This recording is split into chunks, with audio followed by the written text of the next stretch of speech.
لقمة المشاوي اللبنانية على أصولها. أول شي بننزل بالحمص، اللحمة وما تاخدوها إلا غنم، عليها بالبندورة المشوية، البصل المشوي وشوي من القشر المحروق بجنن، الفلفل الحر المشوي كتروا عليهم بسلطة البقدونس والبصل. وهلأ منقول بسم الله. وهاي أطيب لقمة مشاوي فيك يا مجرة. تعمينة بدك تحضري لنا اليوم تيراميسو، ظرف كريمة الخفق، نعمل لكل بيت جدو فبنحط كمية كبيرة، كوب حليب يكون بارد أهم شي. خلصنا.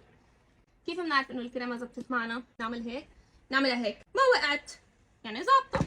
ملعقتين 3 معالق مامي جبنة كريمية، وكوب سكر بودرة، ملعقة طعام من القهوة سريعة الذوبان، يعني هيك بالعامية نسكافيه. أنا وقت الخفق مجددا. بسم الله. شايف الخليط؟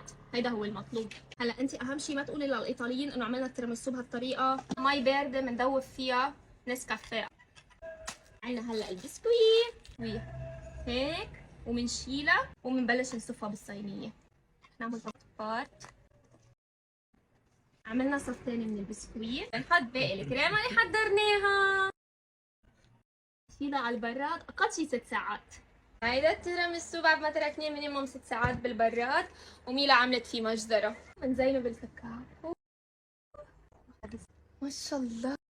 بالله طيبة. بسم الله. بيرفكتو. يومي. يلا كاف. أطيب تيراميسو فيكي يا مجرة.